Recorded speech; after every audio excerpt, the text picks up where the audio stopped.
አንዲት ምስኪን አስተናጋጅ በቢሊዮነሮች ፊት ልብሷ ተቀዶ ስትዋረድ ብታዩ ምን ታደርጋላችሁ? ሁሉም ሰው በዝምታና በንቀት ሲመለከታት፣ ማንም ያልጠበቀው አንድ ሰው ግን ወደ መድረኩ መጣ። ያ ሰው ማን እንደሆነና ከአስተናጋጇ ጋር ያለው ሚስጥራዊ ግንኙነት ሲገለጥ ግን መላው አዳራሽ በድንጋጤ ደረቀ። በአንድ ምሽት ብቻ 60 በመቶ ሀብቱን ያጣው ቢሊዮነር። ይህ የሆነው ግን በቢዝነስ ስህተት ሳይሆን እጮኛው በአንዲት ተራ አስተናጋጅ ላይ በፈጸመችው ንቀት ነበር። አንዲት የተቀደደች ልብስ እንዴት የአንድን ግዙፍ ቢሊዮነር ግዛት እንዳመሰቃቀለችው የሚያሳየውንና ለትዕቢተኞች የማይረሳ ትምህርት የሚሰጠውን ይህንን ልብ አንጠልጣይ ታሪክ እስከ መጨረሻው ተከታተሉት። ሰላም ውድ ቤተሰቦቻችን እንደምን አላችሁ? ታሪኩን ከመጀመራችን በፊት እስኪ ይህንን ልብ አንጠልጣይ ታሪክ ከየትኛው የዓለም ክፍል ሆናችሁ እንደምትከታተሉት ኮመንት ላይ ጻፉልን። ታሪኩ ብዙ ሰዎች ጋር እንዲደርስም በደግነት ላይክ አድርጋችሁ ጀምሩት። የእናንተ አንድ ላይክ ለቻናላችን እድገት ትልቅ ትርጉም አለው። እንደዚህ አይነት መሳጭ የሆኑ ታሪኮችን በየቀኑ የምናቀርብበትን የዩቲዩብ ቻናላችንን እስካሁን ሰብስክራይብ ካላደረጋችሁ አሁኑኑ ሰብስክራይብ በማድረግ ቤተሰባችንን ተቀላቀሉ። አሁን ወደ ታሪካችን እንመለስ። የተቀደደ ጨርቅ ድምፅ ጸጥታ በሰፈነበት የባሌ ዳንስ አዳራሽ ውስጥ እንደ ጥይት ድምፅ አስተጋባ። የሁሉም ሰው እይታ ወደ ድምፁ ምንጭ ዞረ። ቤላ ጨካኝ ድል የተቀላቀለበት የፊት ገጽታን ይዛ የተቀደደ የኤሜራልድ ጨርቅ ቁራጭ ይዛ ወደፊት መጣች። በፊቷ አንዲት ተራ አስተናጋጅ ቆማለች። ዩኒፎርም አሁን ተቀዶ ተገነጣጥሏል። ይህም የትከሻዋን ለስላሳ ቆዳ ያሳያል። ስለገፋሽኝ የሚገባሽ ይሄ ነው ስትል ቤላ በድምጿ ውስጥ መርዝ እየተፋች ይመስል ተናገረች። አስተናጋጇ ግን ምንም አላለችም፣ አላለቀሰችም፣ አልተንቀጠቀጠችም። በቀላሉ በአይኖቿ ውስጥ በሚገርም ሁኔታ የተረጋጋ እሳት ይዛ የቤላን እይታ ተቋቋመች። በአንድ ግዛት ውስጥ ጦርነት የሚቀሰቅስ ብልጭታ እያዩ መሆናቸውን ያላወቁት ታዳሚዎች በሹክሹክታ ተሞሉ። የተዋረደች አስተናጋጅን ብቻ ያዩ መስሏቸው ነበር። ነገር ግን እሷ ሊሊ ስታርሊንግ መሆኗንና የከተማዋ እጅግና ኃይለኛ ሰው የሆነው ባለቤቷ ጃክሰን ከኋላ ሆኖ እየተመለከተ መሆኑን ምንም የሚያውቁት ነገር አልነበረም። የግራንድ ቫሊ ሬስ ሆቴል የባሌ ዳንስ አዳራሽ ሰው ሰራሽ ከዋክብት ጋላክሲን ይመስል ነበር። ክሪስታሎች ከጣሪያው ላይ በሚያብረቀርቁ ቻንዲለሮች ላይ እየፈሰሱ እንደ አልማዝ የተሰባበረ ብርሃን በከተማዋ ልሂቃን ላይ ይረጫሉ።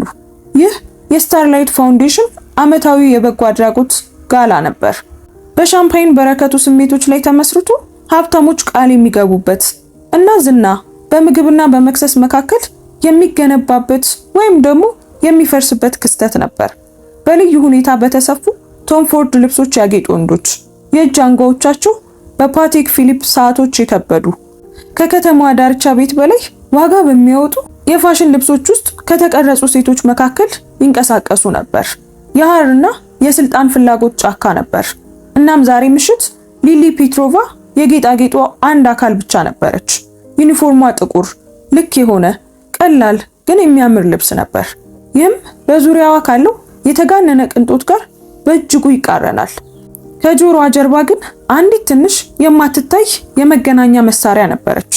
እሷም ከዋናው አዳራሽ ውጪ እንዲቆዩ አጥብቃ ከጠየቀቻቸው የደህንነት ቡድኖቿ ጋር ያላት ብቸኛው ግንኙነት ነበር። እዚህ ላለ ሁሉ እሷ ለምሽቱ ከተቀጠሩት በደርዘን የሚቆጠሩ የአስተናጋጅ ሰራተኞች አንዷ ብቻ ነበረች። ቀልጣፋ፣ ጸጥተኛ፣ ሙሉ በሙሉ የማትታይ። እሷም የፈለገችው ይህንኑ ነበር። ከነጭ ኦርኪድና ከሃይድራንጅ አበቦች አጠገብ ካለው የመመልከቻ ቦታዋ ሆና ወደ ዋናው መድረክ ግልጽ እይታ ነበራት። ግራጫ ቀለም ያላቸው ልዩ አይኖቿ ምንም ነገር አላመለጣቸውም። በጨዋነት ፈገግታ የተሸሸጉት የስልጣን ለውጦች፣ በሹክሹክታ የሚደረጉ ስምምነቶች እና የሚቀጥለውን ሰለባ ኢላማ የሚያደርጉትን የድርጅት ሽርኮች አዳኝ ስሜት ትከታተል ነበር። ይህ ዓለም ከመድረክ ጀርባ ብትሆንም እንኳን ከማንም በላይ መጫወት የምትችልበት ጨዋታ ነበር።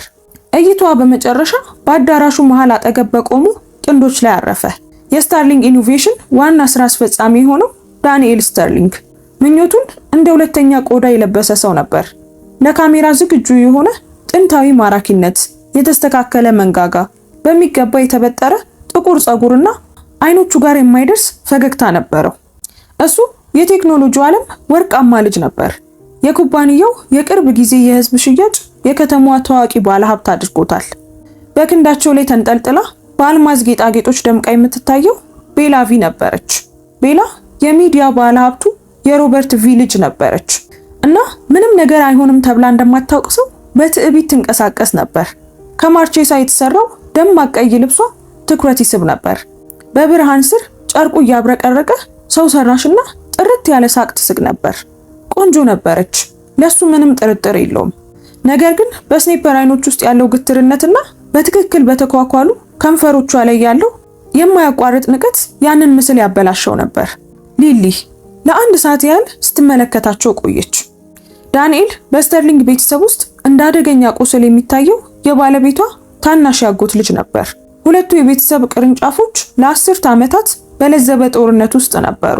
የዳንኤል አባት ዋናውን ቤተሰብ ኩባንያ ስተርሊንግ ኢንተርፕራይዝን በኃይል ለመቆጣጠር ከሞከረበት ጊዜ ጀምሮ ሙከራው በአሳዛኝ ሁኔታ ከሽፎ ከዋናው ግዛት ተባሮ እንደ ማጽናኛ አነስተኛ የቴክኖሎጂ ኩባንያ ተሰጥቶት ነበር። ዳንኤል ያንን ኩባንያና የአባቱን የሚቃጠል ቂም ወርሶ በትጋትና በትኩረት ወደ ዝናው መድረኩ መንገዱን ቀደደ። ሌላ የዶም ፕሪያኞ 2009 ብርጭቆ ስትል ቤላ ወደሚቀርባት አስተናጋጅ እንኳን ሳታይ በትዕቢት አዘዘች። ሊሊ ከቤላ ጠረጴዛ ላይ ብርጭቆውን ስታነሳ ገለልተኛ የፊት ገጽታዋና ሙያዊ እንቅስቃሴዋን ጠበቀች። አሁኑኑ እመቤት አለች ሊሊ። ድምጿ ለስላሳና የተረጋጋ ነበር። ቤላ በመጨረሻ ራሷን አዞረች። የሊሊን ፊት ስትመለከት አይኖቿ ጠበቡ። ይህ አጭርና ንቀት የተሞላበት እይታ ነበር፣ ልክ ለቤት ዕቃ እንደሚሰጥ አይነት እይታ። ሆኖም ላፍታ በቤላ ፊት ላይ የሆነ ነገር ተንቀጠቀጠ። የተፈጥሮ የሴትነት ግምገማ። ሊሊ እንደ ቤላ በተለመደው መንገድ ቆንጆ አልነበረችም። የፊት ቅርጿ ጎልቶ የማይታይ፣ ጉንጮቿ ከፍ ያሉ፣ ጥቁር ፀጉሯ በቀላል መንገድ ወደ ኋላ ተይዞ ነበር።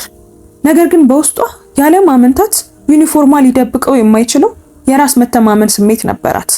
እሷ ሞገድ በሚበዛበት ክፍል ውስጥ እንደ ዝምተኛ ሐይቅ ነበረች። ሆኖም ግን ግራ ያጋባ ነበር። አዲስ ነሽ? አለች ቤላ እንደ ጥያቄ ሳይሆን እንደ ክስ። አላውቅሽም፣ ለዝግጅቱ አዲስ ተቀጥሬ ነው እመቤት ስትል ሊሊ ማጥመጃውን ላለመዋጥ በረጋ መንፈስ መለሰች። ዳንኤል ሁልጊዜ ዲፕሎማት በመሆኑ ለሊሊ ማራኪ ግን ላይ ላዩን የሆነ ፈገግታ ሰጣት። ቤላ ውዴ፣ ሰራተኞቹን አንረብሽ፣ ሄደን ሚስተር ብላክድን ሰላም እንበለው። እጁን በቤላ ጀርባ ላይ እያደረገ ነበር። እሷ ግን ራሷን አራቀች። አይኖቿ አሁንም ሊሊ ላይ አርፈዋል። በሚቀጥለው ጊዜ ፈጣን መሆንሽን አረጋግጪ አለች ቤላ በንቀት እጇን እያወዛወዘች ወደ ሌላ አቅጣጫ እየዞረች። ስድቡ ግልጽ ነበር። አንቺ ኢምንት ነሽ፣ አገልግሎትሽም ማጥጋቢ አይደለም።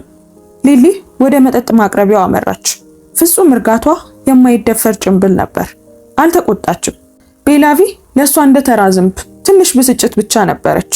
ይህ ስራ፣ ይህ መለወጥ ያስፈልጋታል። ባለቤቷ ጃክሰን ስተርሊንግ ሌሎች ቢሊዮነሮች ጥበብ እንደሚሰበስቡበት ሁሉ ጠላቶችን በቀላሉ የሚሰበስብ ሰው ነበር።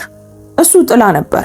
በቦርድ አዳራሾች ውስጥ የሚሰማ ሹክሹክታ፣ እውነተኛ ፊቱ ለጥቂት ሰዎች ብቻ የሚታወቅ ሰው ነበር። ኃይሉ ፍጹም ቢሆንም እርሱን ለመጠበቅ ግን ድብቅ ነበር እና ራሷን ለመጠበቅም። ሊሊ ማንነቷን ደብቆ የመኖር ህይወትን አዳብራለች። ትዳራቸው ከ2 ዓመት በፊት በዳኛ ፊት የተፈጸመ ሚስጥራዊ ስነ ስርዓት የነሱ ትልቅ ሚስጥር ነበር። ዛሬ ምሽት ጃክሰን ከትላልቅ ተቀናቃኞቹ አንዱን የሚያደቅ ስምምነት ለማጠናቀቅ በዙሪክ መሆን ነበረበት። ሊሊ ዳንኤልን ለመከታተል ይህንን የአስተናጋጅነት ስራ ተቀብላ ነበር። ጃክሰን ያጎቱ ልጅ ግዴለሽ እየሆነ መምጣቱንና ሊወጣቸው የማይችላቸውን ቃል ኪዳኖች ለአደገኛ ባለሀብቶች እየገባ መሆኑን የሚገልጽ ወሬ ሰምቶ ነበር። የሊሊ ለዝርዝር ነገሮች ያላት ንቁ አይንና ከሁኔታዎች ጋር የመቀላቀል ችሎታዋ ምርጥ ሰላይ አድርጓታል። እንደ ዳንኤል ያሉ ሰዎች ከከበቡት አስመሳይ አጎብጋቢዎች ነፃ የሆነ መረጃን መሰብሰብ ትችላለች። ሻምፓኝ ይዛ ተመለሰችና ብርጭቆውን በጽኑ እጅ ጠረጴዛ ላይ አስቀመጠች። ቤላ ሙሉ በሙሉ ችላ አለቻት። አሁን ከፋይናንስ ዘርፍ ከሆነ አንድ ግዙፍ ሰው ጋር በንግግር ተጠምዳ ነበር። ተልኳ ለጊዜው ተጠናቋል። ከዳንኤል በራስ የመተማመን ገጽታ በስተጀርባ ያለውን ተስፋ መቁረጥ አይታለች።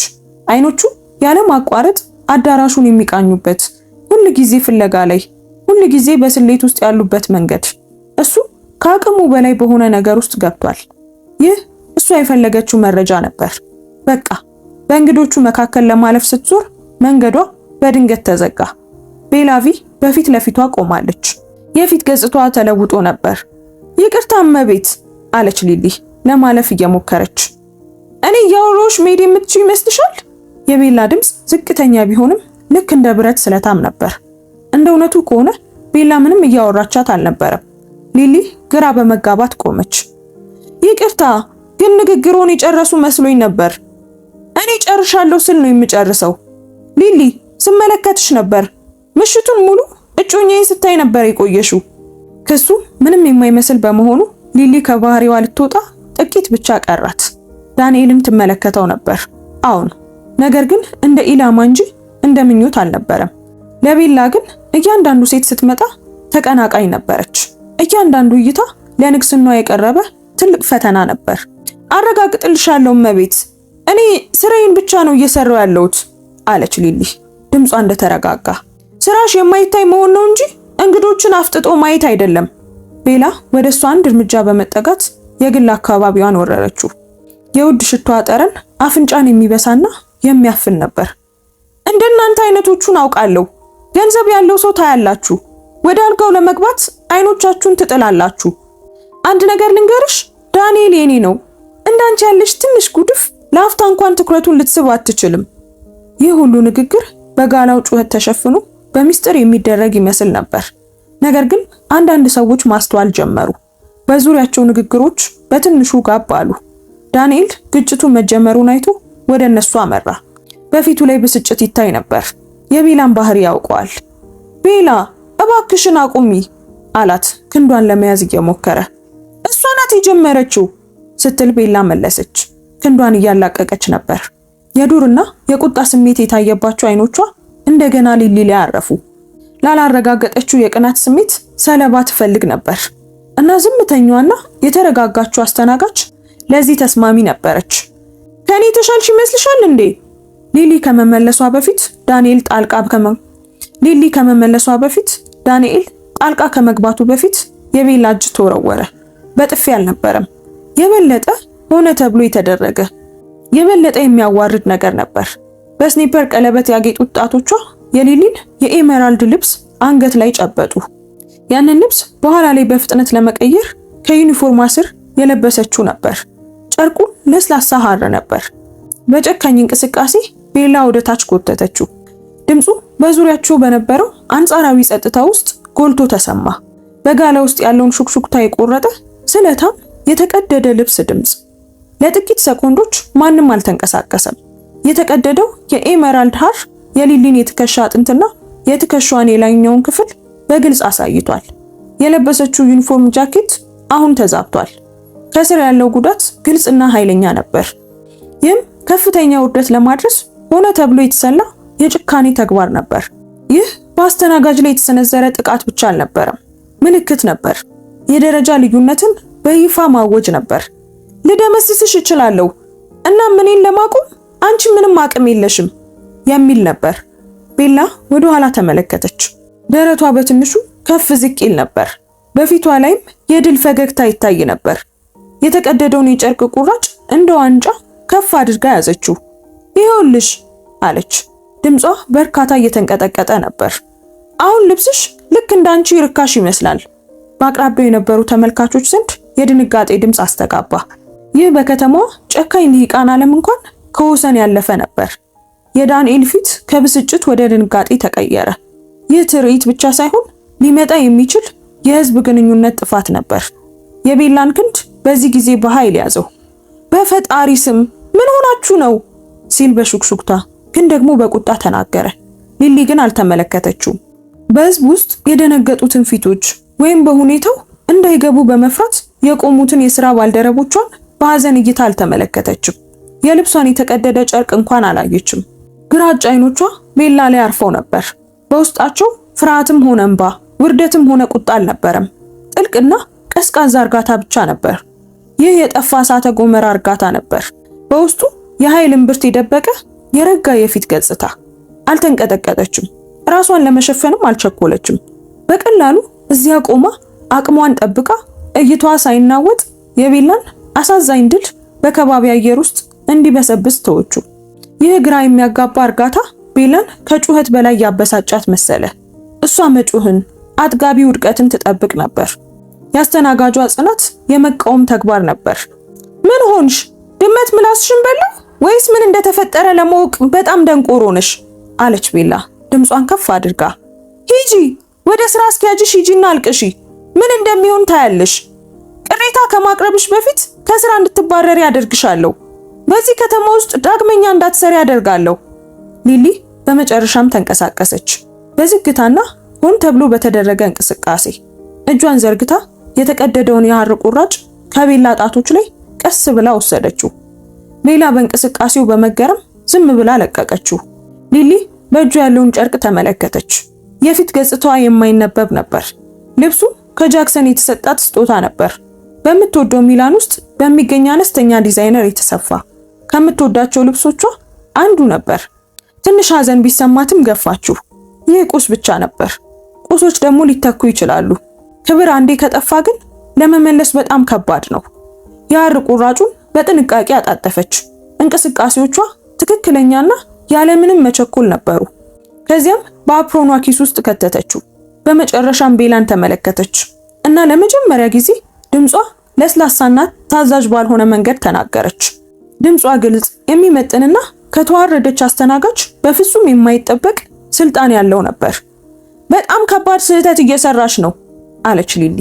የድምጿ ለውጥ በጣም ድንገተኛና የተሟላ ከመሆኑ የተነሳ የሰሙትን ሁሉ አስገረመ። የሰሙት ሁሉ ደነገጡ። ያ የነበረው ታዛዥነት ጠፍቶ በቀዝቃዛና ጠንካራ ነገር ተተካ። ይህ ማስፈራሪያ አልነበረም፣ ነገር ግን አንድ የፊዚክስ ሊቅ የመሬት ስበትን ሕግ እንደሚያስረዳው አይነት በእርግጠኝነት የተነገረ እውነት ነበር። ዳንኤል በማይገለጽ ሁኔታ በሰውነቱ ላይ ቅዝቃዜ ተሰማው። አስተናጋጇን ተመለከታት። ለመጀመሪያ ጊዜ በትክክል አያት። ዩኒፎርሙ፣ ትሪው፣ ያዝምተኛ ባህሪዋ፣ ይህ ሁሉ በአልባሳት ብቻ ነበር። ከስሩ ግን ሌላ ነገር ነበር፣ የሆነ የሚያስፈራ ነገር። ምን እንደሆነ ግን አላወቀም። ነገር ግን በተንኮል በተሞሉ የቦርዱ አዳራሾች ውስጥ የሰላው ውስጣዊ ስሜቱ ቤላ አሁን የሰማይ ጠቀስ ህንፃ የሚያክል የክፉ ንቦች ቀፎ ላይ እርግጫ እንዳሳረፈች ይጮህበት ነበር። ስህተት! ቤላ በቀጭንና ደካማ በሆነ ድምፅ ሳቀች። እኔን ማስፈራራት? ይሄ በጣም የሚገርም ነገር ነው። ቆይ ግን እኔ ማን እንደሆንኩ ታውቂያለሽ?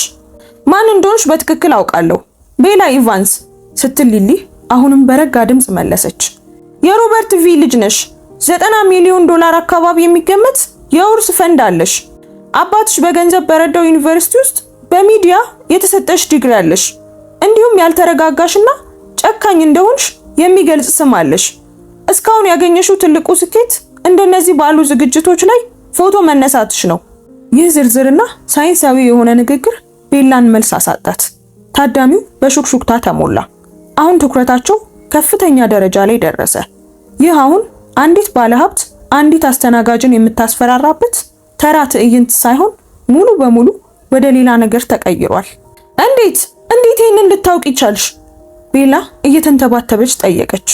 በራስ መተማመን ስሜቷ እየራቃት ነበር። ሊሊ የማይታወቅ የራስ ንቅናቄ ያደረገች። ዋናው ጥያቄ ይሄ አይደለም። ዋናው ጥያቄ እኔ ማን እንደሆንኩ ታውቂያለሽ ወይ የሚለው ነው። ቤላ የሚመጥን መልስ ከመመለሷ በፊት አንድ አዲስ ድምፅ ሁኔታውን አቋረጠው። ድምፁ ትልቅ፣ ረጋ ያለና መላው አዳራሽ ወዲያውኑ ጸጥ የሚያደርግ የማዘዝ ኃይል ነበረው። እሱ በጣም ጥሩ ጥያቄ ይመስለኛል። ህዝቡ እንደ ቀይ ባህር ለሁለት ተከፈለ። አንድ ሰው በአዳኝ ግርማ ሞገስና ያለመቸኮል እየተራመደ ወደፊት መጣ። እሱ እንደ ዳንኤል በግልጽ ማራኪ አልነበረም። የፊቱ ገጽታ የበለጠ ስለታምና ጥብቅ ነበር። ረጅም ነበር። ጥቁር ግራጫ የሆነ ልዩ ስፌት ያለው ልብስ ለብሷል። ከረቫት አላደረገም። የነጭ ሸሚዙ የመጀመሪያው ቁልፍ ተከፍቷል።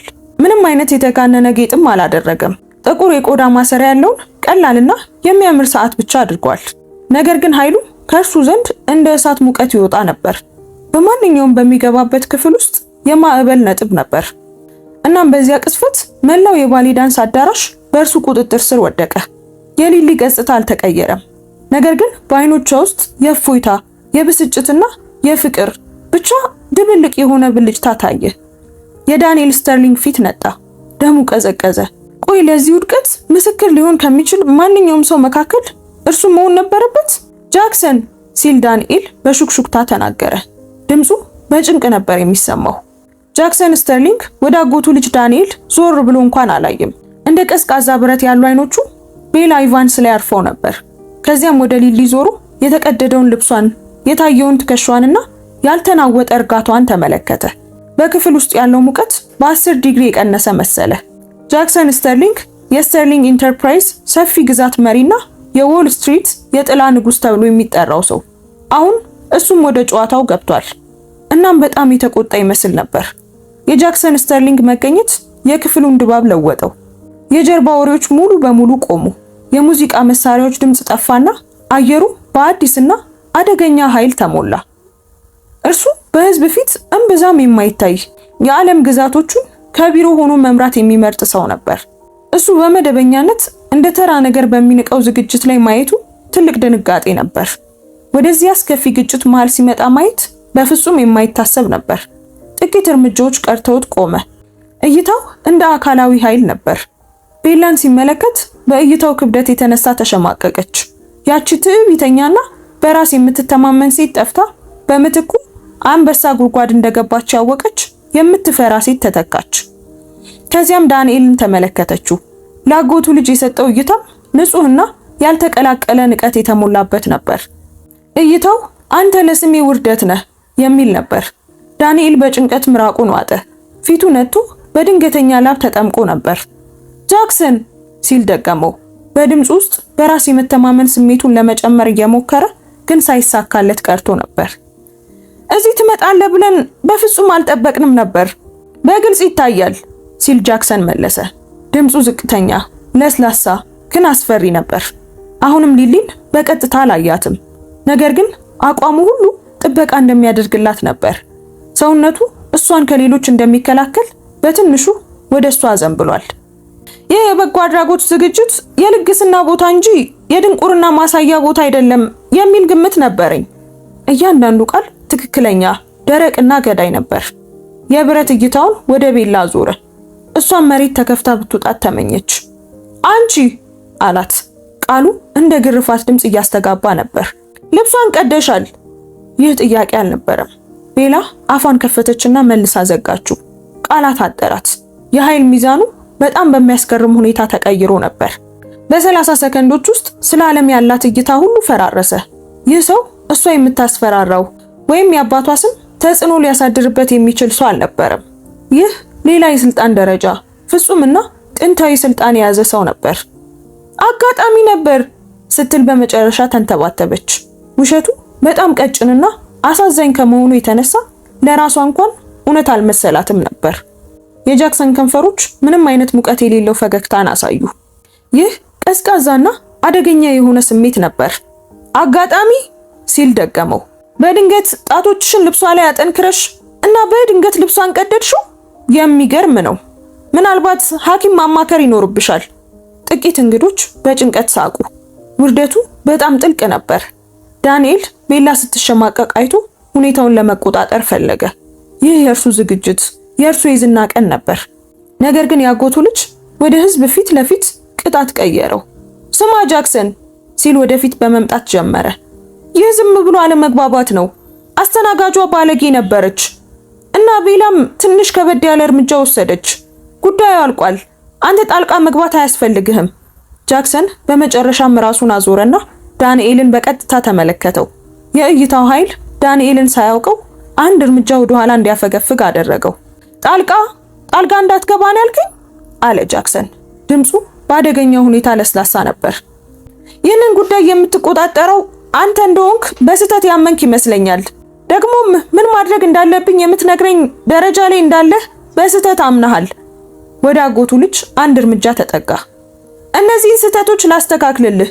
በዚች ሴት ላይ የሚደርስ ማንኛውም ነገር እኔን ይመለከተኛል። አንተ ደግሞ ትንሹ የአጎቴ ልጅ ለኔ ምንም የምትነግረኝ ደረጃ ላይ አትደርስም። ይህ የግልና ፍጹም የሆነ መግለጫ በአየር ላይ ተንጠልጥሎ ቀረ። ብዙ ጥያቄዎችን ቀሰቀሰ። ቆይ ይህች አስተናጋጅ ማናት? ለምንድን ነው ብዙ የህግ ባለሙያዎችንና ስራ አስኪያጆችን የሚያዘው ጃክሰን ስተርሊንግ ለአንዲት አስተናጋጅ የግል ጠበቃ ሆኖ የሚገባው? ሹክሹክታው በከፍተኛ ሁኔታ ቀጠለ። የቀድሞ ሰራተኛ ናት ወይስ የሩቅ ዘመድ ወይስ ሚስጥራዊ መረጃ ሰጪ? ማንም እውነቱን ሊገምተው አልቻለም። ሊሊ በበኩሏ ዝም ብላ ቆማ ነበር። ጃክሰንን ትመለከተው ነበር። በውስጧ የተወሳሰበ ስሜት ይናወጥ ነበር። ማንነቷን ስለገለጠባት ተበሳጭታለች። መደበቃቸው መከላከያቸው ነበር። ነገር ግን በወሰደው ፈጣን ጥበቃም ተነክታለች። ምን እንደተፈጠረ አልጠየቀም። ማብራሪያ አልጠየቀም። ችግር ላይ መሆኗን ብቻ አይቶ ጣልቃ ገባ። በመጨረሻም አይን ላይን ተገናኙ። በዚህ አጭር ዝምታ ውስጥ ብዙ ንግግሮችን ተለዋወጡ። ደህና ነሽ የሚል ነበር የአይኑ ጥያቄ። ደህና ነኝ የሚል ነበር የመልስ እይቷ። ግን እዚህ መገኘት እኮ አልነበረብህም፣ እረፍዷል የሚል ይመስል ነበር የጃክሰን እይታ። ጃክሰን ትኩረቱን ሁሉ ወደ ተፈጠረው ጥፋት መለሰ። አይኖቹ እንደገና ወደ ተቀደደው ልብስ ሲመለከቱ መንጋጋው ተቆልፎ ነበር። የኮቱን ጃኬት አወለቀ። ይህ እንቅስቃሴው እጅግ ዘመናዊ ነበር። የልብሱ ዋጋ ከብዙ ሰዎች መኪና ዋጋ በላይ ነበር። ወደ ሊሊ ተጠጋና ተመልካቾችን ባስገረመ ሁኔታ ጃኬቱን በትከሻዋ ላይ አለበሳት። ጃኬቱ ለሷ በጣም ትልቅ ነበር። ነገር ግን ድርጊቱ በጣም ጥልቅና የቅርበት ስሜት ያለው በመሆኑ በአዳራሽ ውስጥ ሌላ የድንጋጤ ማዕበል ተፈጠረ።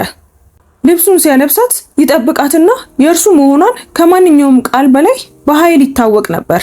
ጃኬቱ የእርሱን ጠረን ይዞ ነበር። ይህ በመከራ ውስጥ እንደ መልህቅ ነበር። ሊሊ ጃኬቱን በሰውነቷ ላይ አጥብቃ ያዘችው። ሚስተር ብላክውድ ሲል የጃክሰን ድምፅ አስተጋባ። ግራ ተጋብቶ የነበረው የዝግጅቱን አዘጋጅ እየጠራ ነበር። አንድ ወፍራም ሰው ፊቱ በላብ ተጠምቆ ወደፊት መጣ። ሚስተር ስተርሊንግ፣ እዚህ መገኘት ትልቅ ክብር ነው አለው። ጃክሰንም በቀዝቃዛ ድምፅ መለሰ። አጋሬ ቃሉን በጥንቃቄ መረጠው። በእንግዶች ጥቃት ደርሶባታል። ልብሷ ተበላሽቷል። የግራንድ ቫሊ ሬስ ሆቴል ውስጥ ለእንደዚህ አይነት ሁኔታ መመሪያ ይኖረዋል ብዬ አስባለሁ። ደግሞም በጣም ጥሩ የደህንነት ካሜራዎች እንዳሉ ገምታለሁ። የብላክውድ አይኖች በድንጋጤ ፈጠጡ። በጃክሰን ስተርሊንግ የሚመጣ ክስ ሆቴሉን ማክሰር ብቻ ሳይሆን ከናካቴው ሊያጠፋው ይችላል። አሁን በእርግጥም ሚስተር ስተርሊንግ ሁሉንም ነገር እናስተካክላለን። ፖሊስ ወዲያውኑ መጥራት አለብን። አይ ፖሊስ አያስፈልግም ሲል ጃክሰን አዘዘ። ድምፁን እንደገና ዝቅ አድርጎ ነበር። ይህ በሚዲያ የሚወራ ትርኢት እንዲሆን አልፈልግም። በግል ይፈታል፣ ግን መፍትሄ ማግኘት አለበት። ስለ እንግዶችሽ ግን አይኑን ወደ ዳንኤልና ቤላ አዞረ።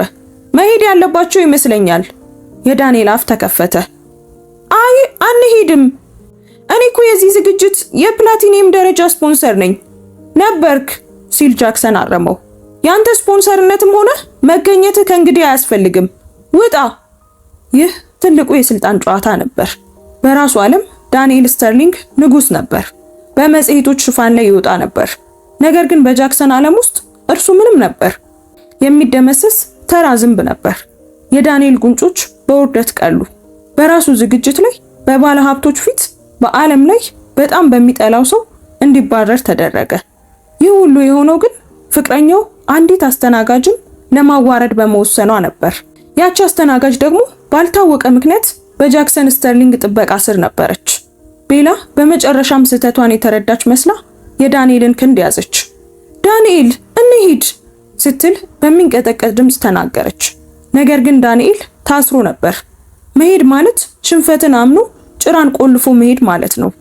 መቆየት ማለት ደግሞ በትንሽ ስድብ እንኳን የሀገሮችን ኢኮኖሚ ሊያደቅ የሚችለውን ጃክሰን ስተርሊንግን መቃወም ማለት ነው። ለመወሰን በመቸገር በድንጋጤ ቆሞ ሳለ ጃክሰን የመጨረሻውን ጥቃት ሰነዘረ። ወደ ሊሊ ዞረ። ፊቱ በትንሹ ረጋ ያለ ነበር። ወደ ቤት ለመሄድ ዝግጁ ነሽ ውዴ ሲል ጠየቃት። ውዴ የሚለው ቃል በትክክል እንደተቀረጸ አልማስ በጸጥታው ውስጥ ወደቀ። ቃሉ የቅርብነትና የፍቅር ስሜት ያለው ነበር። ይህ ቃል በህዝቡ ዘንድ የነበረውን ግምት ሁሉ አፈራረሰው። እሷ ሰራተኛ ወይም አጋር ብቻ አልነበረችም። ሊሊ የጃክሰን እይታ ተመለከተችና ለመጀመሪያ ጊዜ ዛሬ ምሽት እውነተኛ ፈገግታ በፊቷ ላይ ታየ። አሁን ጃክሰን አለች፣ ድምጿ ከፍ ብሎ እንዲሰማ በማድረግ ዝግጁ ነኝ። ጃክሰንም እጁን ሰጣት። ሊሊ እጇን በጃክሰን ክንድ ላይ አደረገች። ትልቁ ጃኬቱ በትከሻዋ ላይ እንደተንጠለጠለ አብረው በድንጋጤ ለቆሙት ጥንዶችና ለታዳሚው ጀርባቸውን ሰጥተው ወደ መውጫው ማምራት ጀመሩ። ያልተሸነፈው ንጉስና ሚስጥራዊቷ ንግስቱ ራሳቸው በፈጠሩት የጦር ሜዳ ጥለው ወጡ። እውነታው ሲገለጥ ግን እናም ከማንም ግምት በላይ ፍንዳታ ይኖረዋል። ጃክሰን እና ሊሊ እየራቁ ሲሄዱ ከኋላቸው የሹክሹክታ ማዕበል ተነሳ። ታሪኩ እየተገጣጠመ ማንም በድምጽ ሊናገረውና የማይደፍረውን ምስል ፈጠረ። ጃክሰን ስተርሊንግ እና አንዲት ተራ አስተናጋጅ። ይህ ምንም ትርጉም አይሰጥም ነበር። ሆኖም ማስረጃዎቹ ግልጽ ነበሩ። በዓይኖቹ ውስጥ የነበረው ቁጣ፣ ጃኬቱን ያለበሰበት መንገድ እና በመጨረሻም ውድ የሚለው ቃል። ዳንኤል ስተርሊንግ ደንግጦ ቆሞ ነበር። አይምሮ ይናወጥ ነበር። ከልጅነቱ ጀምሮ የአባቱን ቁጣ ሲያይ የሚሰማው አይነት ጥልቅ ፍርሃት ተሰማው። የአጎቱን $1000 ጃኬት የደረበችውን አስተናጋጅ ተመለከተ። አረማመዷ ልክ እንደ ንግስት ነበር እንጂ እንደ ሆቴል ሰራተኛ አልነበረም። ቆይ ማናት እሷ የሚለው ጥያቄ በአእምሮ ይመላለስ ነበር። ቤላ ግን ሁኔታውን አቋረጠችው። አእምሯ የስልጣን ለውጡን መቀበል ስላልቻለ ወደ ቀድሞ ባህሪዋ ተመለሰች። ወዴት ነው የሚሄዱት ስትል በጩኸት ጠየቀች። እንዲሁ ዝም ብላችሁ መሄድ አትችሉም። ይህች አስተናጋጅ የሆቴሉ ሰራተኛ ናት፣ እናም ከስራ መባረር አለባት። የደህንነቱ ሰራተኞች የእሷ ጩኸት ቁጥጥር ማጣቷ ብቻ ነበር የሚሰማው። ጥቂት እንግዶች በንቀትና በሐዘን ስሜት ተመለከቷት። እሷ ልክ እንደፈራረሰ ዙፋን ላይ ተቀምጣ ትዕዛዝ እንደምትሰጥ ንግስት ነበረች። ጃክሰን እና ሊሊ ከታላቁ መውጫ በር ላይ ቆሙ። ዞር አላሉም። ጃክሰን ወደ ኋላ ለመመልከት እንኳን አልፈለገም። ዝም ብሎ ቆመ። የመጨረሻው የዝምታ የበላይነት ድርጊት የቤላን ተስፋ መቁረጥ ስሜት በአየር ላይ እንዲንሳፈፍና እንዲያንቃት አደረገው። የዞረችው ሊሊ ነበረች። እንቅስቃሴዎቿ ረጋ ያሉና ሆነ ተብሎ የተደረጉ ነበሩ። ያ ትልቅ ጃኬት በትንሹ ዝቅ ሲል የተቀደደው የኤሜራልድ ሐር ለመጨረሻ ጊዜ ታየ። ፊቷ የረጋ ነበር፣ ነገር ግን ግራጫ አይኖቿ በቀዝቃዛና በሚያብረቀርቅ እሳት ይነዱ ነበር። በደነገጠው ህዝብና በዳንኤል ላይ አልፋ እይቷን በቀጥታ ቤላ ላይ አሳረፈች። ልክ ነው ቤላ አለች። ድምጿ አዳራሹን አቋርጦ እየተሰማ ነበር። የተሳሳተ ጥያቄ ነው እየጠየቅሽ የነበረው። ነገር ግን ያልጠየቅሽው ከመጀመሪያ መጠየቅ የነበረብሽ ጥያቄ እኔ ማን ነኝ የሚለውን ነበር። ጥያቄው አየር ላይ እንዲንጠለጠል ተወቹ። አንድ የመጨረሻ ፈተና። ቤላ አፏን ከፍታ አየች። ግንዛቤው ወደ አእምሯ ለመግባት አሁንም እንቢ ብሏል።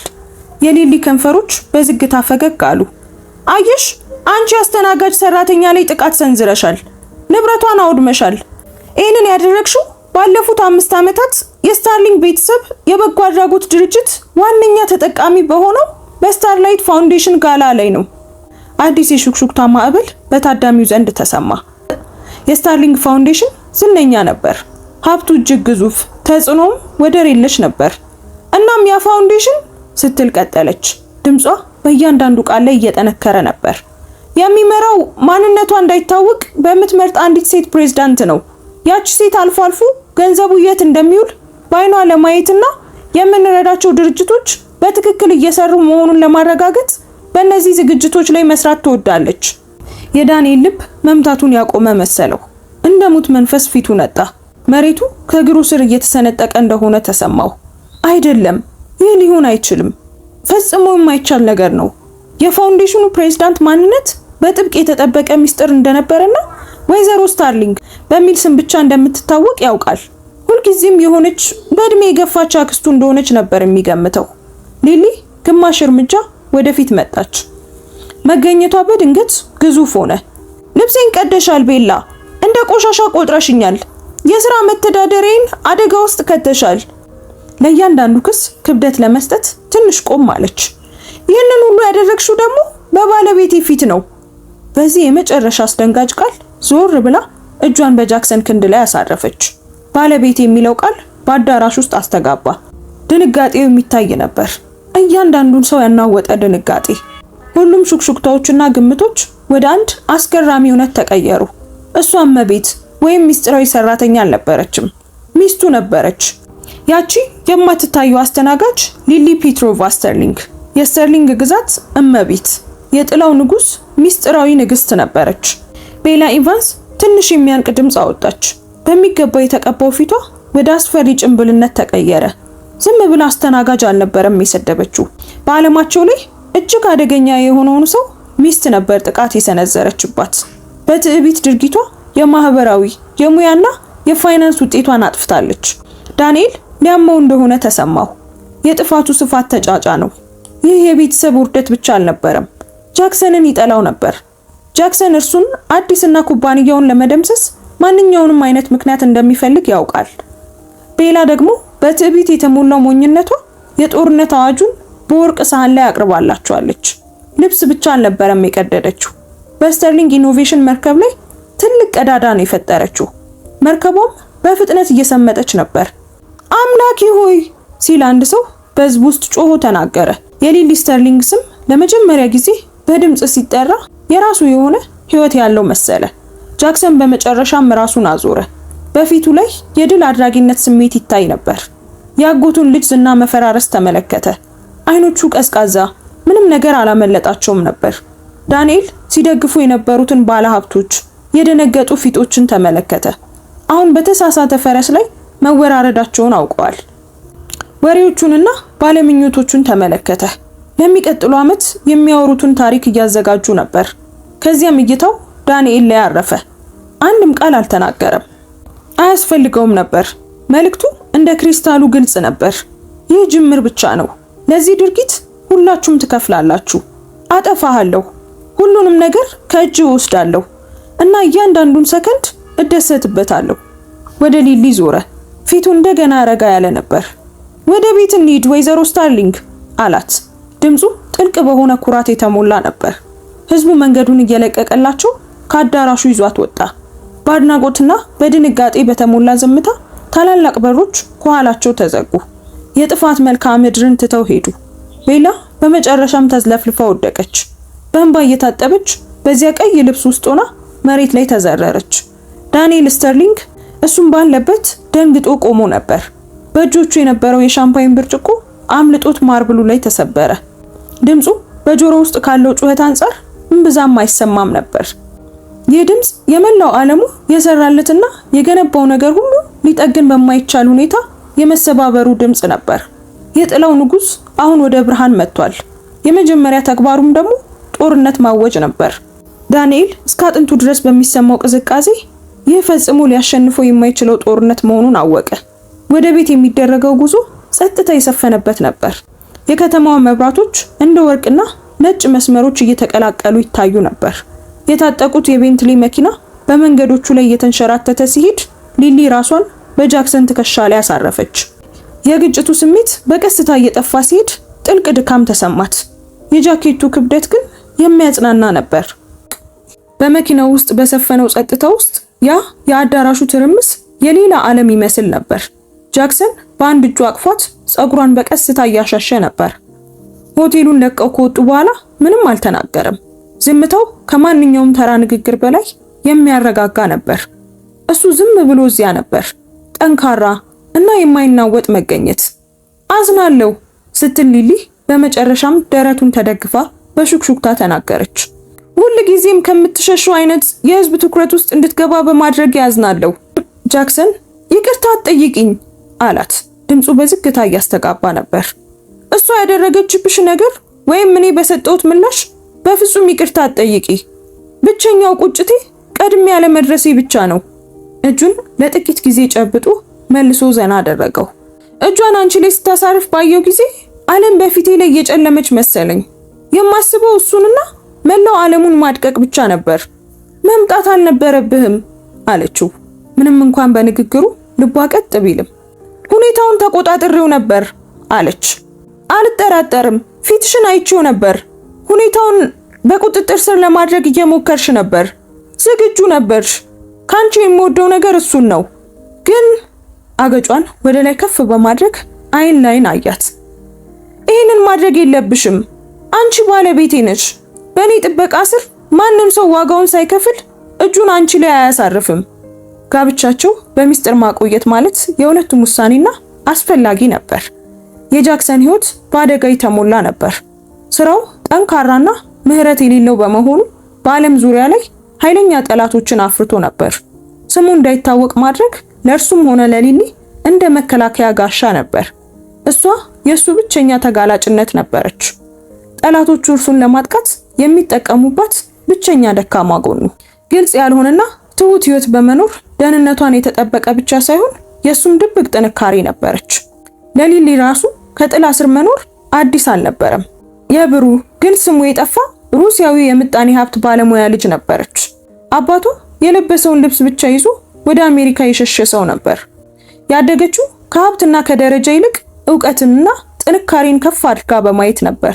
ዩኒቨርሲቲ ገብታ በፋይናንስና በስነ ጥበብ ዲግሪ አግኝታለች። ጃክሰንን ያገኘችው በጋላ ዝግጅት ላይ ሳይሆን በድሮ የዩኒቨርሲቲ ቤተ መጻሕፍት ውስጥ ነበር። ሁለቱም ስለ 17ኛው ክፍለ ዘመን አንድ ሚስጥራዊ የገንዘብ ቀውስ ምርምር እያደረጉ ነበር። እሱ በእሷ ንቁ አእምሮና ለእሱ ስም ወይም ሀብት በሌላት ግዴለሽነት ተማረከ። እሷ ደግሞ ከዚህ አስፈሪ ዝናው በታች ባለው ትሁቱና ብሩህ ሰው ተማረከች። ግንኙነታቸው በምሁራዊ ክርክሮችና ከዓለም ዓይን ርቆ በሚስጥር በታቀዱ ህልሞች ተገነባ። ይህ ነገሮችን ያወሳስባቸዋል አለች ሊሊ ስለ ስተርሊንግ ፋውንዴሽን እና በዚያ ስላላት ስውር ስራ እያሰበች። ከእንግዲህ ሚስጥራዊ ሆኖ መስራት ይከብዳል። አይ እንላመደዋለን ሲል ጃክሰን መለሰ። ምናልባትም ለበጎ ሊሆን ይችላል። አንቺን መደበቅ ሰልችቶኛል። ያገባኋት ብሩህና ድንቅ ሴት ለዓለም ማሳየት አለመቻል ሰልችቶኛል። ከዳንኤል ቤተሰብ ጋር ያለው ጥል ጥልቅ ነበር። ጉዳዩ የሥራ ብቻ ሳይሆን የደምም ነበር። የጃክሰን አያት የስታርሊንግ ኢንተርፕራይዝን ከመሰረቱ የገነባ ሰው ነበር። ሁለት ወንዶች ልጆች ነበሩት።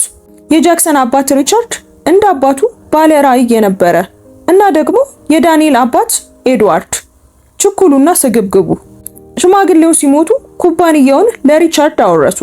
ለኤድዋርድ ግን አነስተኛ ድርሻ ብቻ ሰጡት። ኤድዋርድ በቅናት ተቃጥሎ የማይረሳ በደል ፈጸመ። ወንድሙን ለማዳከም ዓመታትን አሳለፈ። ይህም አጠራጣሪ ከሆነ የውጭ አበዳሪዎች በተገኘ ገንዘብ ኩባንያውን በኃይል ለመውሰድ እስከ መሞከር አደረሰው። ሙከራው ግን አልተሳካም። ነገር ግን ኩባንያውን ሊያጠፋው ምንም አልቀረውም ነበር። በዚያ መዘዝ የተነሳ የልብ ህመም የነበረበት ሪቻርድ በድንገተኛ ህመም ሞተ። በወቅቱ የ22 ዓመት ወጣት የነበረው ጃክሰን ጣልቃ ለመግባት ተገደደ። የስተርሊንግ ኢንተርፕራይዝን ማዳን ብቻ ሳይሆን ዓለም አቀፍ ግዙፍ ኩባንያ አደረገው። አባቱ ወይም አያቱ ካለሙት በላይ ከፍ አደረገው። ይህንን ያደረገው በቀዝቃዛና ጥንቃቄ በተሞላበት እርምጃ ነበር። አጎቱ ኤድዋርድን ከቤተሰቡም ሆነ ከኩባንያው ሙሉ በሙሉ አገለለው። ለኤድዋርድ የቀረው አንድ ቀን ስተርሊንግ ኢኖቬሽን የሚሆነው ትንሹ የቴክኖሎጂ ኩባንያ ብቻ ነበር። ጃክሰን ለአባቱ ሞት አጎቱን በፍጹም ይቅር አላለውም። በዳንኤልም ውስጥ ያንኑ ስግብግብነትና ትዕቢት ያይ ነበር። ያጎቱ ልጅ ከእርሱ መንገድ እስካልወጣ ድረስ ድርጅቱን እንዲገነባ ፈቅዶለት ነበር። ነገር ግን ዛሬ ያንን ምሽት ዳንኤል መስመሩን አልፏል። ጃክሰን እንዳይኑ ብሌን የሚመለከታትን ፍቅረኛውን አጥቅቷል። ለዚህ ደግሞ ምንም አይነት ይቅርታ አይኖረውም። መኪናው ከቤታቸው የግል መኪና ማቆሚያ ውስጥ ቆመ። ከመኪናው ሲወጡ የጃክሰን የደህንነት ኃላፊ ካርተር ቀረበ። ጌታዬ፣ እመቤት አለ ካርተር በአክብሮት ራሱን ዝቅ እያደረገ ነበር። የመጀመሪያ ዘገባ እየደረሰ ነው። ታሪኩ በማህበራዊ ሚዲያዎች ላይ መነጋገሪያ ሆኗል። አስተናጋጇ ስተርሊንግ ነበረች የሚለው ርዕስ በዓለም አቀፍ ደረጃ ቁጥር 1 መነጋገሪያ ሆኗል። ጃክሰን እንደጠበቀው ራሱን ነቀነቀ። የቫንስ ሚዲያ ሁኔታው እንዴት ነው? በእስያ ገበያ የአክሲዮን ዋጋቸው በ7 በመቶ ወርዷል ሲል ካርተር ዘገበ። ከነሱ ጋር ማንኛውንም አይነት ግንኙነት ማቋረጥ ያሰብከው ውጤቱን አምጥቷል። ሮበርት ቫንስ ሊያገኝህ እየሞከረ ነው። ባለፉት 1 ሰዓት ውስጥ 12 ጊዜ ደውሏል። ይጨነቅበት፣ በደንብ ይጨነቅበት አለ ጃክሰን በቀዝቃዛ ድምጽ። ስተርሊንግ ኢኖቬሽንስ? ካርተር ፈገግ አለ። ሙሉ በሙሉ ድንጋጤ ውስጥ ናቸው።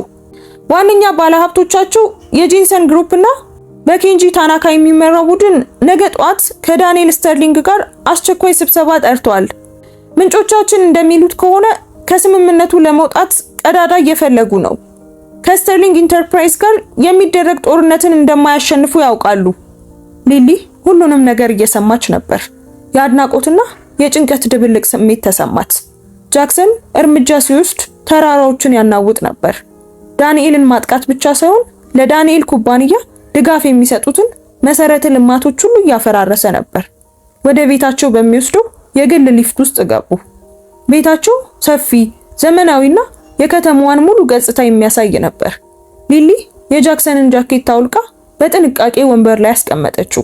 ያ የተቀዳደደው የኤመራልድ ልብስ የሌላ ህይወት ትውስታ ይመስል ነበር። ልብሴን ልቀይር አለችው። ባህር ቢጃማ ቀይራ ስትመለስ ጃክሰን መስኮቱ አጠገብ የውስኪ ብርጭቆ ይዞ ከተማዋን ይመለከት ነበር። ግዛቱን እንደሚጠብቅ ንጉስ ይመስል ነበር። ሁሉንም ነገር ያጣል አለች ሊሊ በቀስታ አጠገቡ ቆማ። አሁን ሲል ጃክሰን መለሰ። ድምፁ ምንም አይነት ስሜት የሌለው ነበር። ኩባንያውን፣ ባለሀብቶቹን፣ ዝናውን፣ ሁሉንም ነገር ያጣል። ያቺ ሴትም ገንዘቡ ሲያልቅ ትተዋለች። ልክ ከ30 ዓመት በፊት አባቱ እንደነበረበት ባዶ እጁን ይቀራታል። ይህንን የምትፈልገው ስትል ጠየቀችው። ብርጭቆን እያሽከረከረ ለረጅም ጊዜ ዝም አለ። እኔ የምፈልገው አለ በመጨረሻም ወደ እሷ ዞር ብሎ። አይኖቹ ጥልቅ ነበሩ። ለእያንዳንዱ ድርጊት መዘዝ እንዳለው እንዲረዳ ነው። ዓለም በእርሱ ፍላጎት ስር እንደምትሆን አምኖ ነው ያደረገው። አባቱም እንደዚያ ብሎ አስተምሮታል። የኔን አባት እንደ ደካማ ይቆጥሩት ነበር። የእነሱ ያልሆነውን መውሰድ እንደሚችሉ ያስቡ ነበር። ለቤተሰባችን፣ ለስማችን ክብር አልሰጡም እና ዛሬ ምሽት ያቺ ሴት አንቺን ስታጠቃ ዝም ብሎ ሲመለከት ነበር። ልክ እንደ አባቱ ፈሪነቱና የባህሪ ድክመቱን አሳይቷል።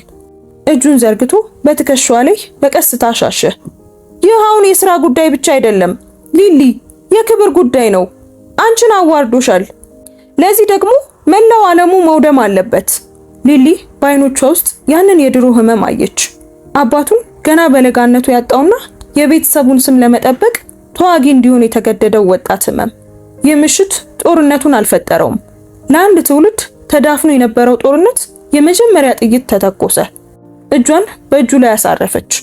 እንግዲያውስ እስከ መጨረሻው ድረስ አብረን እንሄዳለን አለች በጽኑ ድምፅ። የጃክሰን ፊት እርጋታ ተሞላበት። ወደ እሷ ተጠግቶ ሳማት። ያ የቁጣ የፍርሃትና የፍቅር ድብልቅ የሆነ ጥልቅ መሳም ነበር። በዚያ ቅስፈት እነርሱ የጥላ ንጉስና ሚስጥራዊ ንግስቱ አልነበሩም። ዝም ብለው ዓለምን ለመጋፈጥ በድፍረት የተዘጋጁ ባልና ሚስት ነበሩ። በከተማዋ ላይ ንጋት ሆነ። ነገር ግን ለዳንኤል ስተርሊንግና ለቤላ ኢቫንስ ዓለም አሁንም ጨለማ ነበረች። የጋላው ዝግጅት ውጤት እንደ ትንሽ እሳት አልነበረም። ልክ ፀሐይ ስትወጣ እንደ ተቀጣጠለ ትልቅ እሳት ነበር። ስማቸው መጥፎ ሆነ። በእንግዶች በስውር የተቀረጸው ቪዲዮ በዓለም ዙሪያ ሁሉ ተሰራጨ። የቤላ መሳለቂያ ፊት፣ የሐር ልብሱ የመቀደድ ድምፅ፣ የሊሊ እርጋታና የጃክሰን ስተርሊንግ አስፈሪ መምጣት ሁሉም በአንድ ላይ ታየ። ታሪኩ በድንጋይ ላይ እንደተቀረጸ ሆነ። አንዲት ትዕቢተኛ ባለሀብትና ደካማ ጮኛዋ ስሟ እንዳይታወቅ የምትፈልገውንና በብዙዎች የምትወደውን ባለስልጣን ሴት በህዝብ ፊት ጥቃት ሰንዝረዋል። ሊሊ ያቺ ሚስጥራዊቷ ስተርሊንግ ወዲያውኑ የህዝብ ጀግና ሆነች። ቤላ ደግሞ የክፋት ተምሳሌት ሆነች። እናም ህዝቡ ቅጣቷን ይጠባበቅ ነበር። የቤላ ዓለም ይፈራርስ ጀመር። ጠዋት ላይ ከሞዴሊንግ ድርጅቷ ተባረረች። 3 ትላልቅ ብራንዶች ውላቸውን አቋረጡ። አባቷ ሮበርት ቫንስ በከፍተኛ ድንጋጤ ውስጥ ነበር። የኩባንያው አክሲዮኖች በከፍተኛ ሁኔታ ወረዱ። ማስታወቂያ ሰጪዎች እየራቁ ነበር። የሥራ ባልደረቦቹም ልጁን መቆጣጠር ስላልቻለ ከስራ እንዲለቅ ይጠይቁት ነበር። ወደ ቤላ ደውሎ ከዚህ በፊት ሰምተው በማታውቀው ቁጣ ጮኸባት። አንቺ ሞኝና ደንቆሮ ልጅ ብሎ ስልኩ ላይ ጮኸ። ምን እንዳደረግሽ ቅንጣት ታክል እንኳን ግንዛቤው የለሽም። ዝም ብለሽ ከአንዲት አስተናጋጅ ጋር አልነበረም የተጣላሽው። በእኔ ስም ለጃክሰን ስተርሊንግ የጦርነት አዋጅ አውጀሻል። እርሱ ያደህየናል። በቤላና በዳንኤል መካከል ያለው ግንኙነት በዚያው ፍጥነት ፈረሰ።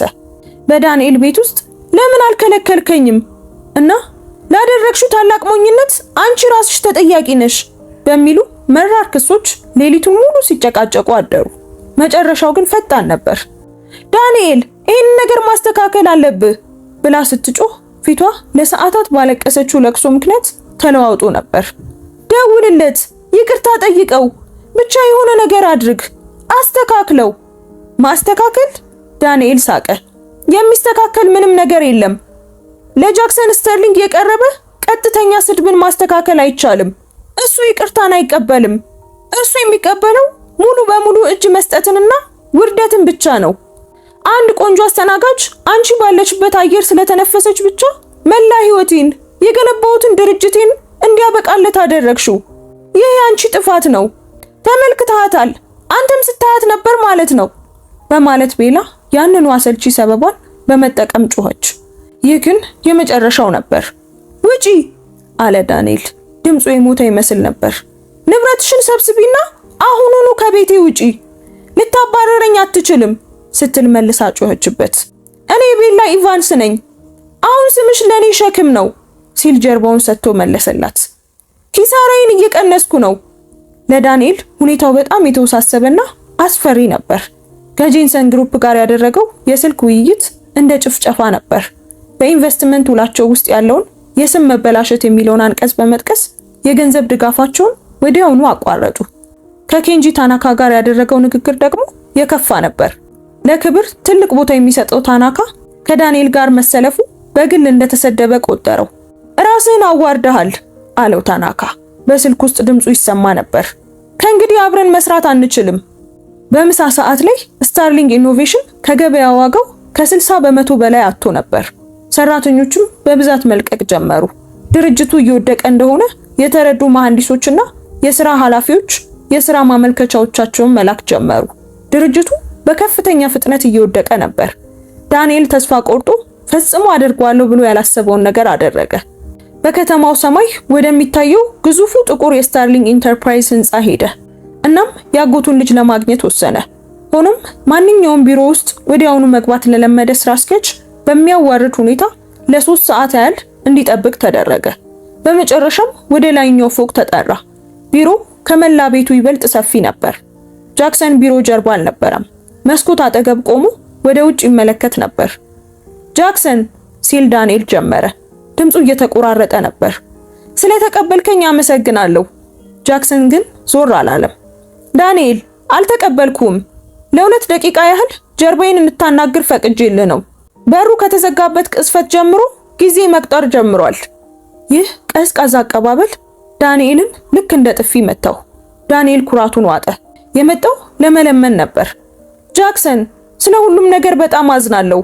ቤላ ያደረገችው ነገር ይቅር የማይባል እንደሆነ አውቃለሁ። እኔም መከላከል ነበረብኝ፣ ግን ደካማ ነበርኩ። ሙሉ ለሙሉ ተጠያቂነቱን ወስዳለሁ። አይ ምንም አይነት ተጠያቂነት አትወስድም አለ ጃክሰን። አሁንም ፊቱን ወደ መስኮቱ እንዳዞረ ነው። እዚህ የመጣው ያ የገነባው የካርታ ቤት እየፈራረሰ ስለሆነ ብቻ ነው። ሊሊ ላይ ለደረሰው ነገር አላዘንክም። በአንተ ላይ ለደረሰው ነገር ነው እያዘንክ ያለኸው። እውነት አይደለም ሲል ዳንኤል ተስፋ በቆረጠ ድምፅ መለሰ። ለማስተካከል ማንኛውንም ነገር አደርጋለሁ። በህዝብ ፊት ይቅርታ ጠይቃለሁ። ለፋውንዴሽኑ ገንዘብ እለግሳለሁ። ዋጋውን አንተ ብቻ ተናገር ጃክሰን፣ ማንኛውንም ዋጋ ከፍላለሁ። በእነዚህ ቃላት ጃክሰን በመጨረሻም ዞር አለ። ፊቱ በቀዝቃዛ ቁጣ ተሞልቶ ነበር። ዋጋ ሲል በዝግታና በአደገኛ ድምፅ ደገመው። ለፈቀድከው ነገር ዋጋ መተመን ትችላለህ? ባለቤቴን በህዝብ ፊት ላዋረደ ድርጊት ይቅርታውን በገንዘብ መግዛት ትችላለህ? በቀስታ ወደ ዳንኤል ተጠጋ። መገኘቱም ክፍሉን አጨናነቀው። የሆነውን ነገር ልንገርህ። የጄንሰን ግሩፕና የታናካ ቡድን ቀድሞውኑ የድርጅትን ድርሻ ሸጠዋል። ማን እንዳዘዛቸው ገምት። ቀዝቃዛ ፍርሃት ዳንኤልን ወረረው። አንተ? ጃክሰን ያንን ቀዝቃዛ ፈገግታ ፈገግ አለ። በእርግጥም ባለፈው 1 ሰዓት ውስጥ የስታርሊንግ ኢኖቬሽን ዋና ባለቤት ሆኛለሁ። እናም እንደ ዋና ባለቤት የመጀመሪያ ተግባሬ በአሁኑ ስራ አስኪያጅ ላይ እምነት የማጣት ድምፅ እንዲሰጥ መጠየቅ ይሆናል። ሁለተኛው ተግባሬ ደግሞ የድርጅቱን ንብረት ሸጦ ድርጅቱን ለዘላለም መዝጋት ይሆናል። ዳንኤል ያጎቱ ልጅ ላይ ያፈጠጠበት አይምሮ ቃላቱን በፍጹም ሊቀበላቸው አልቻለም። መሸጥ እና መዝጋት? ቆይ ለምን? ቴክኖሎጂው በቢሊዮን የሚቆጠር ዋጋ አለው። የፈጠራ መብቶቹ፣ ፓተንቶቹ ብቻ እንኳን ወደ ስተርሊንግ ኢንተርፕራይዝ ልታጠቃልላቸው ትችላለህ። ቆይ ለምን ታጠፈዋለህ? ምክንያቱም ያንተ ስለሆነ አለ ጃክሰን። ድምፁ ከሹክሹክታ ከፍ ብሎ ነበር። ድርጅትህን አልፈልገውም። የፈጠራ መብቶችንም አልፈልጋቸውም። የምፈልገው አንተ ሁሉንም ነገር ስታጣ ማየት ብቻ ነው። አባትህ የኔን አባት ለማጥፋት ሲሞክር አባቴ የተሰማውን አይነት የረዳት አልባነት ስሜት አንተም እንዲሰማህ ነው የምፈልገው። ድርጅትህን መውሰድ ብቻ አይደለም ዳንኤል፣ ድርጅትህን ከናካቴው አጠፋዋለሁ። እስከ ዓመቱ መጨረሻ ድረስ ስተርሊንግ ኢኖቬሽን የሚባል ድርጅት በምድር ላይ እንዳልነበረ ይሆናል። ይህ እጅግ አስደንጋጭ ጭካኔ ዳንኤልን ንግግር አሳጣው። ይህ ድርጅትን መውሰድ ሳይሆን ሞት መፍረድ ነበር። አትችልም ሲል ዳንኤል ራሱን እየነቀነቀ ተናገረ። እችላለሁ ሲል ጃክሰን እንደ መቃብር ድንጋይ ጽሑፍ ጠንከር ባለ ድምፅ መለሰ። አደርገዋለሁ። 60 ሰከንድ ቀርቶሃል። የመጀመሪያ ቃላትህን ተናገር። አንተና እኔ ከእንግዲህ በአንድ ክፍል ውስጥ አንገናኝም። ዳንኤል ያጎቱን ልጅ ቀዝቃዛና የማይፈራ ግራጫ አይኖች ተመለከተ። ምንም አይነት ምህረት አላየባቸውም። ያየው የተላለፈበትን ፍርድ ብቻ ነበር። የሚናገረውም ሆነ የሚያቀርበው ምንም ነገር አልነበረውም። በቃ ተሸንፏል። አባቱ ከአንድ ትውልድ በፊት ጦርነቱን ተሸንፏል። አሁን ደግሞ እርሱም ተሸንፏል። አንድም ቃል ሳይናገር ጀርባውን ሰጥቶት እንደተሰበረ ሰው ከቢሮ ወጣ። ከባድ በሮች በኋላው ሲዘጉ ጃክሰን ስልኩን ሲያነሳ ሰማው። ካርተር አለ ጃክሰን በረጋ ድምፅ።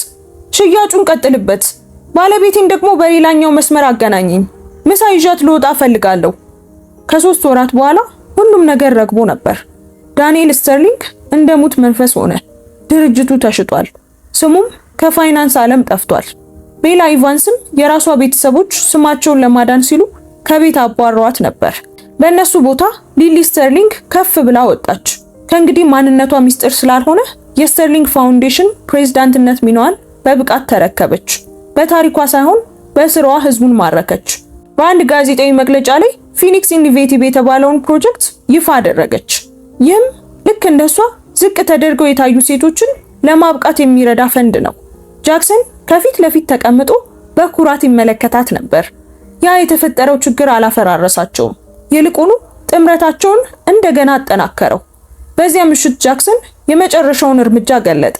ስሙ የጠፋውን የቫንስ ሚዲያን በስውር ገዝቶት ነበር።